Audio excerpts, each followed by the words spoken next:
Tiny sweet ടാങ്കി fruit ഞാൻ പരിചയപ്പെടുത്താം. Cherry mangosteen.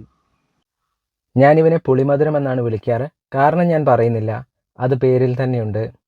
Cherry മാംഗോസ്റ്റീന് ആദ്യം പച്ച കളറാണ്, പിന്നീട് അത് മഞ്ഞയാകും, നന്നായി പഴുക്കുമ്പോൾ ഓറഞ്ച് ഷെയ്ഡിലേക്ക് വരും. ഇവൻ്റെ ബൊട്ടാനിക്കൽ നെയിം ഗാർസീനിയ ഇൻ്റർമീഡിയ എന്നാണ്. 2-3 വർഷത്തിനുള്ളിൽ ഫ്രൂട്ട് ചെയ്യുന്ന പരിചരണമൊന്നും വേണ്ടാത്ത ഒരു മരമാണിത്. ഇതിന് ഏകദേശം ഒരു ചെറിയുടെ ഒക്കെ വലുപ്പമാണ്. ഇതിൻ്റെ ഔട്ടർ സ്കിൻ വളരെ തിന്നാണ്. ഈ കാണുന്ന വെളുത്ത കാമ്പാണ് കഴിക്കുന്നത്. ഈ വെള്ള കാമ്പുള്ള ഉൾഭാഗം മാംഗോസ്റ്റീൻ്റെ മിനിയേച്ചർ പോലെയുണ്ട്. അപ്പോൾ പിന്നെ ചെറി മാംഗോസ്റ്റീൻ എന്ന് എങ്ങനെ പേര് വന്നു എന്നതിനുള്ള ഉത്തരമായി. ആക്ച്വൽ റീസൺ എനിക്ക് അറിയില്ല. ഈ പറഞ്ഞ സിമിലാരിറ്റി കൊണ്ടാകാം ആ പേര് വന്നതെന്ന് ഞാൻ ഊഹിക്കുന്നു.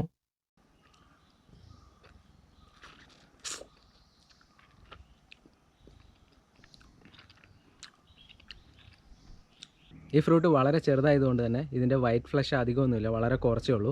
പക്ഷേ ആ ഫ്ലഷിന് ഏറ്റവും കൂടുതലുള്ളത് ആ ഒരു ടാങ്കി ഫ്ലേവറാണ്. നല്ല പുളി ഫ്ലേവറുണ്ട്. അതുകൂടാതെ ലൈറ്റായിട്ടൊരു മധുരമുണ്ട്. ഇതിൻ്റെ ആ ഒരു സ്കിന്ന് കൂടുതൽ ഓറഞ്ച് കളറിലേക്ക് വരുമ്പോൾ മധുരം കൂടുമെന്നാണ് പറയപ്പെടുന്നത്. പക്ഷേ ഇതിൻ്റെ ആ ഒരു സ്കിന്ന് ലൈറ്റ് ഓറഞ്ച് ആകുമ്പോഴേക്കും അല്ലെങ്കിൽ യെല്ലോ ആകുമ്പോഴേക്കും ഞാൻ കഴിക്കാറുണ്ട്. കാരണം കൂടുതൽ പുളിയും കുറച്ച് മധുരവും കൂടെയുള്ള ആ ഒരു മിക്സ് എനിക്ക് ഭയങ്കര ഇഷ്ടമാണ്.